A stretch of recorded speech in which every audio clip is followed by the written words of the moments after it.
Həzrəti ki, dedik, gecədə zərbətləndi və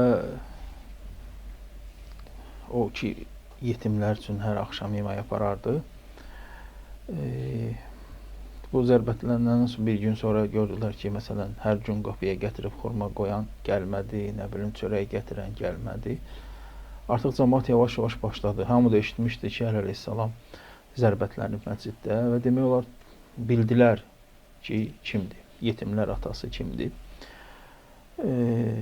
O Məlun İbn Mülcəmin zərbətindən sonra həkim demişdi ki, sənə süd lazımdır, süd içəsən.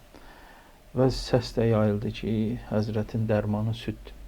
Hamı uşaqlar da indi neçə vaxtı təşəkkür ünvanında hamı süd gətirir.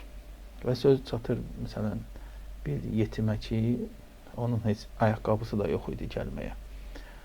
Və gedir, o süd satandan südü bizim dillə desək nisiyə alır ki, sən mənə südü ver, pulum yoxdur almağa. Sabah mən gələrəm, sənin nə işin var görərəm. Bəs Həzrət Əliyə süd çatdırmalıyam. Hələ bilmir də, yəni digər uşaqlar aparıb. İndi o birisilərin ayaqqabısı var, qaça-qaça gedən kim, tez gedib çatan kim. Üzr istəyirəm, belə olur ki, öz çəkmələrini verir, zamin qoyur. Zamin qoyur ki, bəs mən südü aparım, çatdırım və o daşların istisi, ayağın əzilməsi biraz gec gəlir, çatır. Gəlir, südü dağıda. Dağıda gəlir, çatır və görür ki, nə qədər adam var burada, mən axırıncıyam, ümidi üzülür, oturur bir daşın qırağında, özü üzülür ki, bəs mən gecikdim.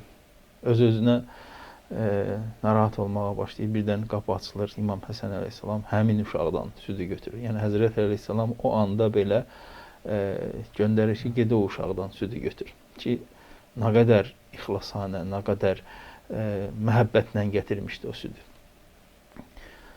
Kaş o uşaq Həzrət Əlini tanıdığı kimi bizlər də o mərifətə sahib olaq, bizlər də Həzrət əleyhissalamı layiqincə tanıyaq, onun ardıcıllarından olaq.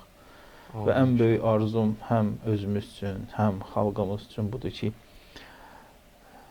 o qəbir gecəsi hamımız üçün var da. Kaş qəbrimizin o əvvəl gecəsi Həzrət əleyhissalam başımızın üstünə gələ. Bunun üçün də yenə dediyim kimi o Həzrət kimi yaşaya bilsək inşallah qəbrimizin əvvəl gecəsi, o qorxulu gecədə bizi tək qoymaz, yanımıza gələr.